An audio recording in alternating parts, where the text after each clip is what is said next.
السلام علیکم ناظرین کرام، نئی ویڈیو میں آپ کو خوش آمدید کہتے ہیں۔ بڑا دکھ ہو رہا ہے، سیاست کو کتنا بے رحم بنا دیا گیا ہے۔ یہیں سے آپ اندازہ لگا لیں کہ ہم کس قسم کے لوگوں سے نبرد آزما ہیں، یہ ہمیں کس نظر سے دیکھتے ہیں، کسی کی جان کی ان کی نظر میں کیا قیمت ہے۔ نون لیگ کے سینیٹر نواز شریف کے قریبی ساتھی، اچھے برے وقتوں کے ساتھی، گرم سرد کے ساتھی عرفان صدیقی انتقال کر جاتے ہیں۔ پہلے ان کے انتقال کی خبر کو چھپایا جاتا ہے، جو صحافی یہ خبر دیتے ہیں انہیں جھوٹا قرار دیا جاتا ہے، کیونکہ آج آئینی ترمیم سینٹ سے پاس کرنی تھی۔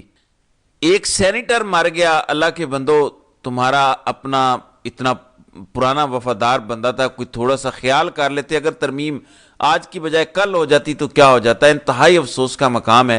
عرفان صدیقی اب اس دنیا میں نہیں رہے، انا للہ و انا الیہ راجعون۔ لیکن ہر بار جب کوئی دنیا سے جاتا ہے تو ہمیں یہ یاد کرنا چاہیے کہ ہم سب نے جانا ہے، سب مال ادھر ہی رہ جانی ہے، سب فیلڈ مارشلیاں، سب آرمی چیف ہونا، سارے عہدے، دنیا کے سارے بیج یہ ادھر ہی رہ جائیں گے۔ ہم سب نے پھر جواب دینا ہے جا کے اگلے جہان۔ تو ناظرین کرام، مفتی صاحب جاگ اٹھے، مفتی تقی عثمانی، اللہ کی شان ہے۔ پوسٹ آتا ہے ان کا کہ اسلام میں کوئی بھی شخص، چاہے وہ کتنے بڑے عہدے پر ہو، کسی بھی وقت عدالتی کارروائی سے بالاتر نہیں ہو سکتا۔ خلفائے راشدین کی مثالیں سب کو معلوم ہے۔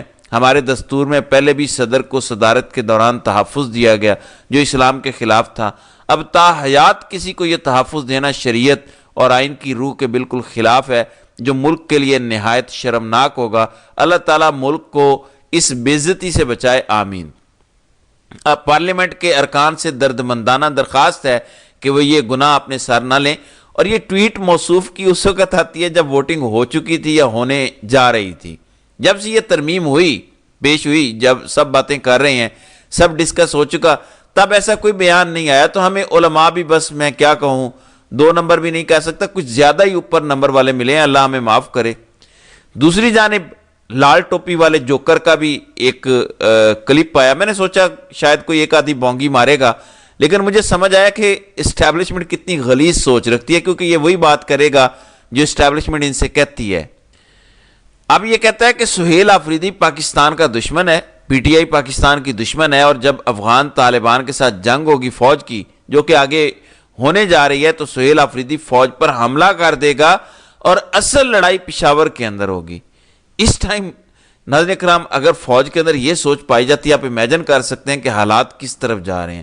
کہتا ہے سب سے زیادہ خون ریزی پشاور میں ہوگی۔ تو یہ کوئی بہت خطرناک ارادے رکھتے ہیں۔ سوال ایک پیدا ہوتا ہے، ایک بندہ جو پہلے ہی اتنے طاقتور عہدے پر ہو کہ اسے کوئی ٹچ نہیں کر سکتا۔ دیکھیں، مشرف کو جب گرفتار کرنے کا وقت آیا تو مشرف کی گاڑی وہیں سے ایئرپورٹ چلی گئی اور اسے ملک سے فرار کروا دیا گیا۔ کسی میں جرت نہیں تھی کچھ کرنے کی۔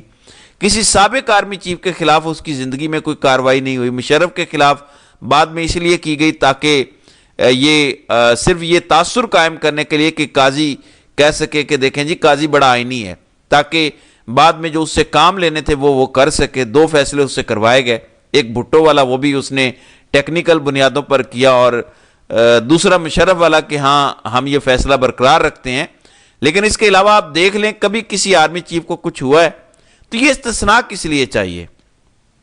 تھوڑی دیر کے لیے آنکھیں بند کریں اور امیجن کریں کہ وہ ایسا کیا کرنے جا رہا ہے جرم، جو اسے لگتا ہے کہ جب میں یہ کروں گا تو اس پر آرمی چیف کی بھی پکڑ ہو سکتی ہے۔ وہ کیا ہو سکتا ہے اتنا بڑا جرم؟ ذرا سوچیں۔ آرٹیکل 6 لیول کی کوئی غلطی ہے کیا ہے؟ کچھ لکھ کے دینے لگا ہے کسی کو، کسی کے حوالے کچھ کرنے لگا ہے، خدا نہ خواستہ کسی کو مارنے لگا ہے، کیا کرنے لگا ہے ایسا کہ اسے استثناء چاہیے، انشورنس اس کو چاہیے تھی؟ کیا وجہ ہے؟ سوچیں، یہ بڑا سوال ہے۔ سیرل المیڈا بھی یہی کہہ رہا ہے کہ سوچیں کہ اس شخص کو جو پہلے اتنا طاقتور ہے اس کو یہ استثناء کیوں چاہیے؟ اصل پریشانی کی بات یہ ہے، وہ بھی یہ بول رہا ہے، حالانکہ وہ چمچہ ہے، وہ بول رہا ہے، جبکہ منیف فاروق کہتا ہے کہ بس اب عدلیہ تو ختم ہو گئی، اب تو بس یس سر کی باتیں ہیں۔ تو ان کے اپنے لوگ اب بولنا شروع ہو گئے ہیں کہ نظام اب لیٹ چکا ہے، ڈھیر ہو چکا ہے، ختم ہو چکا ہے۔ اتنا نظام کو لٹانے کی ضرورت ایک شخص کے لیے ہے، بالکل درست۔ میں آپ کو ایک کلپ دکھاتا ہوں، بڑا انٹرسٹنگ کلپ ہے، آپ کو پتہ چلے گا کہ کس طرح رانا ثناء اللہ، جس کے منہ میں 1.5 گز زبان ہے، وہ فیصل واڈا جیسے بندے کے سامنے ایسے خاموش ہے جیسے اس کے منہ میں زبان نہیں ہے, کوئی کاٹ کے لے گیا. یہ ذرا سنیں. آپ ٹائم ضائع کرتے ہیں. ایک تو آپ کو 27ویں کا بڑا کیا مسئلہ ہے, 28ویں کی بات کریں بھائی, ٹھیک ہے, آپ کو 27ویں پڑی ہوئی, اب آپ ایک ہفتہ اسی میں پیٹتے رہیں گے. 27ویں بھی پوری نہیں ہوئی نا, ہو گئی ہے بھائی, ہو گئی ہے. آپ کو شوق ہے جمہوری حسن دیکھنے کا, دکھا رہے ہیں آپ کو, تقریریں کر رہے ہیں, آپ خوش ہیں نا. آپ کو مسئلہ کیا ہے آپ کے ساتھ؟ یعنی تھوڑی بہت جو دقت تھی تو یہیں پہ تھی قومی اسمبلی میں. سر یار دقت کہاں تھی رہا صاحب, 67 لوگ تھے سر, ہم نے 3 ابھی بچائے ہیں. ہاں وہ 3 تو ان ویٹنگ تھے نا. ہاں ان ویٹنگ تھے. I swear to God Siddiqui صاحب کی بیماری کی وجہ سے اللہ کو شفا دے. کس طرح کیا آپ نے باقی کنونس کس طرح کیا دوسروں میں کس طرح کیا؟ میں آپ کو ٹائم نہیں کہتا, I really like you know that since the beginning. دیکھیں میں اسٹیبلش ڈیموکریسی کا مدعا ہوں, بڑی کلیئرٹی رکھیں, ٹھیک ہے سر. اسٹیبلشمنٹ جیسے یار اسٹیبلش ڈیموکریسی, ٹھیک ہے, نمبر 1. پھر آپ آج چرچا ہے موسیٰ بھائی ہائیبریڈ کاروں کا, اس کو ریپلیس کیا نا پیٹرول کی گاڑیوں کو ڈیزل کو, ہائیبریڈ. تو ہائیبریڈ گاڑیاں جیسے ہوتی ہے ہائیبریڈ نظام, نمبر 2. ٹھیک ہے. نمبر 3 آپ کس کو پٹ رہے ہیں, کس چیز کو آپ پٹ رہے ہیں؟ میں آپ کو جواب دیتا ہوں. 59 ٹائمز 3 دفعہ کہنے میں نکاح ہو جاتا, اب تو ایک دفعہ میں ہی ہوتا ہے, ویسے 3 دفعہ میں نکاح ہوتا ہے. 59 ٹائم چیئرمین سینیٹ نے کہا ہے کہ کیا آپ کو ان چیزوں میں آبجیکشن ہے. یونینیمس, یہ ہمارے ساتھ تھے, انہوں نے واک اوور کیا, انہوں نے رجسٹر نہیں کرایا اپنے آپ کو. یہ سوشل میڈیا کی حد تک. جی رانا ثناءاللہ کے منہ سے زبان ہی چلی گئی ہے, وہ کہتا ہے ہمیں پتا تھا. آپ شوق پورا کر لیں تقریروں کا, ہمارے پاس بندے پورے تھے, ہمارے پاس. میں کن کا بندہ ہوں؟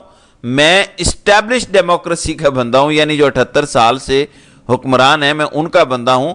آگے کلپ میں یہ بھی کہتا ہے کہ حکومت کیا ہے, گورنمنٹ کیا ہے, یہ تو سب کو پتہ ہے. اب کیا ہونے جا رہا ہے آگے, یہاں سے آپ اندازہ لگا لیں. نون لیگ اور پیپلز پارٹی کو ساتھ بٹھا کے ذلیل کیا جا رہا ہے. تو آگے ابھی ترمیم آج فائنل ہونی ہے, سینٹ سے کل پاس ہو چکی ہے, آج قومی اسمبلی سے بھی ہو جانی ہے, بلکہ کہنا چاہیے کہ ہو گئی ہے جیسے فیصل واڈا کہہ رہا ہے, کیونکہ وہ جانتا ہے کہ کتنے بوٹوں کے نیچے سب کو رکھا ہوا ہے. آپ اندازہ لگائیں کہ اگر ابھی یہ ہو رہا ہے تو 27ویں کے بعد واڈا کہہ رہا ہے کہ 28ویں آنے والی ہے. تو کسی نے وہ سوال پوچھا کہ یہ بھارت میں ایک دھماکہ کیوں ہوا ہے. 2 واقعات اکٹھے ہوتے ہیں, ایک ٹیررسٹ اٹیک وانا کے کیڈٹ کالج میں ہوتا ہے, 3 اٹیکرز کو کارنر کیا گیا ہے, پھر پولیس اسٹیشن پر بھی کوئی حملہ ہوا ہے, اور ابھی کہا جا رہا ہے کہ انڈیا کے ریڈ فورٹ کے پاس جو ایکسپلوژن ہوا وہ CNG کا دھماکہ کہا جا رہا ہے. لیکن ٹائمز آف انڈیا کہہ رہا ہے کہ اس کے سیلرز کو پکڑا جا رہا ہے. مطلب اس کو دوسرے اینگل سے بھی دیکھا جا رہا ہے, لوکل رپورٹنگ ہو رہی ہے لوکل ٹیررسٹ گینگ نے یہ کیا ہے. انڈیا اس بات پر پاکستان پر الزام نہیں لگا رہا, لیکن عسکری چمچے یہ بیانیاں بنا رہے ہیں لال ٹوپی والے سمیت کہ جنگ ہونے والی ہے, 3-4 دنوں میں بہت بڑا حملہ ہونے والا ہے, تو ہمیں پہلے سے ہی حملہ کر دینا چاہیے بھارت پر. اور بیانیاں یہ بنایا جا رہا ہے کہ افغان طالبان کے ساتھ نیکسس ہوگا بھارت کا, ایک طرف بھارت حملہ کرے گا, ادھر سے افغان طالبان حملہ کریں گے, اور ہمیں سینڈوچ کرنے کی کوشش کی جائے گی. تو یہ بیانیاں چل رہا ہے. یقین مانیں یہ صرف ایک بندے کی سہولت کاری کے لیے جنگ ہوگی اگر ہوئی. جو ڈونٹ اس کو قرار دیا جا رہا ہے یہ استثناء لینے کے بعد, دیکھیں کوئی بزدل شخص ہی استثناء لے گا نا. مثلا عمران خان ہے, کوئی استثناء نہیں ہے, جیل میں بیٹھا ہے, کیس پہ کیس ہیں اور بن رہے ہیں, بنتے چلے جا رہے ہیں. مثلا وہ کہتا ہے جو کرنا ہے کر لو, میں ادھر بیٹھا ہوں. تو یہ ہوتا ہے بہادر بندہ. ایسے بندے کو فیلڈ مارشل ہونا چاہیے. وہ بندہ جو خود عہدے پر ہے, طاقت بھی ہے, کوئی عدالت اسے پکڑ نہیں سکتی, وہ کہہ رہا ہے کہ مجھے استثناء دو. آپ مجھے بتائیں کہ ایسی لعنت ملامت سے توجہ کیسے ہٹ سکتی ہے جیسے مئی میں ہٹی تھی. تو آنے والا وقت پاکستان کے لیے ظاہر ہے کافی پریشان کن ہے. دیکھیں ہم ایز اے نیشن کنیکٹڈ ہیں. لوگ بیٹھ کے کہتے ہیں آئین کیا ہے, آئین کون پڑھے, کون دیکھے. دیکھیں ریاست کیا ہوتی ہے. ریاست جیسے عمر ایوب صاحب کہتے ہیں نا کہ پولیس ہے, فوج ہے, یہ ریاست کے اوزار ہیں. ہر وہ ادارہ جو اسٹیٹ کی طاقت کو امپلیمنٹ کرواتا ہے وہ ریاست کا حصہ ہے. یہ سب مل کے ریاست بنتے ہیں. اس میں پولیس ہے, اس میں ٹیکس کے ادارے ہیں اور بہت کچھ ہے, اس میں فوج بھی ہے. تو ایک ادارہ ریاست نہیں ہوتا, ایک شخص ریاست نہیں ہوتا, لیکن عوام جو اصل حکمران ہوتی ہے وہ اپنے نمائندے چنتی ہے اور کہتی ہے کہ ایک مشینری ہے جو چل رہی ہے, آپ ہمارے نمائندے ہیں, ہم آپ کو ووٹ دے رہے ہیں, آپ جا کے یہ مشینری جیسے ہم کہہ رہے ہیں ویسے چلانی ہے. وہ کیسے پتہ چلتا ہے؟ لوگ جب اپنا منشور دیتے ہیں الیکشن میں تو لوگ چنتے ہیں کہ میں اس کو ووٹ دوں گا, میں یہ چاہتا ہوں کہ یہ ایسے اسٹیٹ کی مشینری کو چلائے, میرے بنیادی حقوق کا تحفظ کرے, مجھے ہر وہ سہولت ملے جو آئین نے مجھے دی ہوئی ہے, یہ سب مجھے پرووائیڈ کرے گا جسے میں ووٹ دے کے ایوان میں بھیج رہا ہوں، تو الٹیمیٹلی ریاست کے مالک تو عوام ہوتے ہیں۔ اب حکومت اگر اپنے عوام سے کیے گئے وعدے پورے نہیں کرتی تو عوام کو پروٹیسٹ کرنے کا حق حاصل ہے کہ ہم نے تمہیں کس لیے بھیجا۔ یہ فنڈامنٹل رائٹس ہیں آئین میں دیے گئے، لیکن حق نہ دینا تو دور کی بات، اگر حکومت آپ کو مارنا شروع کر دیتی ہے، گولی مارتی ہے، آپ کے گھروں میں گھستی ہے، توڑ پھوڑ کرتی ہے، تو یہ ریاست کی وہ مشینری جس پر کسٹوڈین عوام نے ووٹ دے کر آپ کو لگایا، وہ ریاست کی مشینری عوام کے خلاف استعمال ہو رہی ہے۔ اس پر آتی ہے عدالت پھر انٹروین کرتی ہے اور عوام کو ریاستی مشینری کی طاقت سے بچاتی ہے۔ یہ عدالت کا کام ہے، اس لیے ہمیشہ عدالت کو ایک خاص مقام حاصل ہوتا ہے ہر جمہوریت میں۔ تو عدالت کا بنیادی مقصد یہ ہے کہ طاقتور کو اکاؤنٹیبل ٹھہرانا اور کمزور کو پروٹیکٹ کرنا۔ کورٹ کیسے پروٹیکٹ کرتی ہے؟ کورٹ کو طاقت ملتی ہے آئین سے۔ کورٹ کہتی ہے جی آئین کا آرٹیکل 8 یہ کہتا ہے، آئین کا آرٹیکل 13 یہ کہتا ہے، 17 یہ کہتا ہے، 19 آپ کو بولنے کی آزادی دیتا ہے۔ تو کورٹ کو ایمپاور کرتا ہے آپ کا آئین، یعنی الٹیمیٹلی عوام کا تحفظ آئین سے ہی ہو سکتا ہے۔ اگر آئین نہیں ہے تو کوئی آپ کا محافظ نہیں ہے۔ کسی نے سوشل میڈیا پر بڑی زبردست بات کی کہ اگر کسی کو آ کے ابھی صدر گولی مار دے تو اس کا مطلب ہے اس کا کوئی حساب نہیں ہو سکے گا، یعنی اس کے بارے میں بات ہی نہیں ہو سکے گی۔ کورٹ سے اس وقت ناظرین کرام ساری طاقتیں چھین لی گئی ہیں، یعنی آپ کی جو آخری جائے پناہ ہے وہ ختم کر دی گئی ہے۔ اب اگر یہ آپ کو چھتر مارتے ہیں تو آپ کی کوئی جائے پناہ نہیں ہے، آپ کو کوئی بچانے نہیں آئے گا، کیونکہ عدالت جو سپریم کورٹ ہے وہ آفیشلی ختم کر دی گئی ہے۔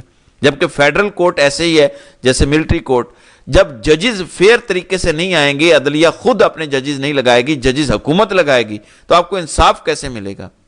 تو پہلے سپریم کورٹ کو برباد کیا گیا اور اب ختم کر دیا گیا۔ تو ناظرین کرام کچھ ایسا ہے جو یہ کرنے جا رہے ہیں جس کے لیے سب کو تباہ کرنا ضروری ہے۔ تو دعا کریں کہ اللہ تعالی ہمارے ملک کو ان شر پسندوں کے شر سے محفوظ رکھے، آمین۔ تو ناظرین کرام آپ کی اس ویڈیو کے حوالے سے کیا رائے ہے؟ آپ اپنی رائے کا اظہار کمنٹ سیکشن میں ضرور کیجئے گا۔